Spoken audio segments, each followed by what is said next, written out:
Herkese salam, kanalıma xoş gəlmisiniz. Müğənni Vəfa Şərifova sosial media hesabında yenidən qalmaqallı açıqlama verib.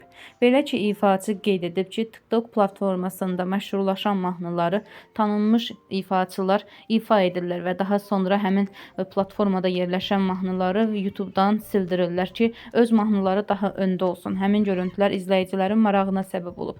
Sözü gedən video və fotoları sizlərə təqdim edirəm.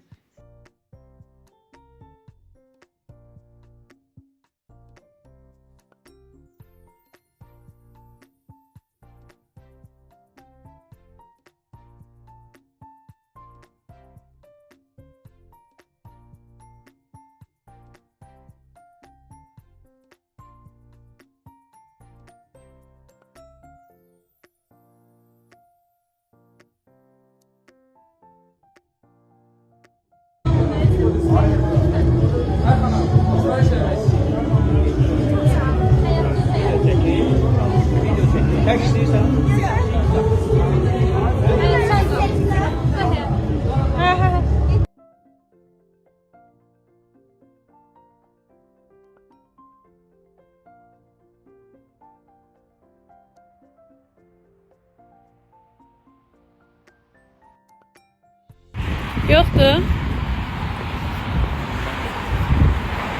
Yiyeyim sizi.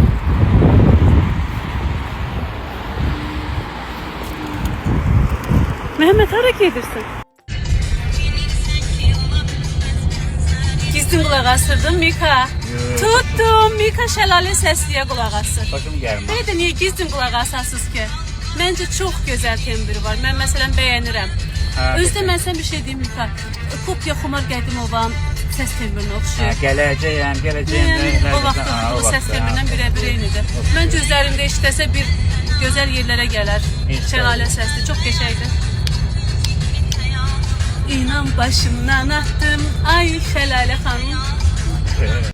Ay müğənnilər, gözəl sənət yoldaşlarım. Bu TikTok'da trend olan mahnıları, bəyəndiyiniz mahnıları oxumağı məndən öyrənmişsiniz. Təbrik eləyirəm, yaxşı taktikadır. Götürün, oxuyun. Amma ortada bir dənə fərq var. Mən oxuyanda heç kimin mahnısını sildirmirdim. Onların da mahnıları YouTube'da olurdu. Mən də oxuyurdum. Öz sevdiyim üçün qoyurdum mahnıları ora. Ədalət, haqq, kim tərəfdədir, xalq kimi sevir onu dinləyir. Yoxsa siz hamının mahnısını sildirirsiniz, bir öz mahnınızı saxlayırsınız YouTube'da. Başkasının da səsini eşidən məcburdur adı yazanda sizin mahnı çıxır. Olmaz, eləməyin. Heç kimin haqqına girməyin.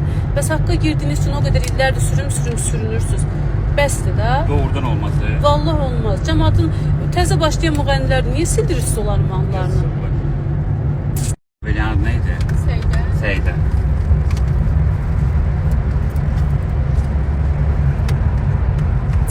Allah eləməsin. Mən niyə iti burada oxşadırsın? Nedir? Mən heç kimi oxşatma.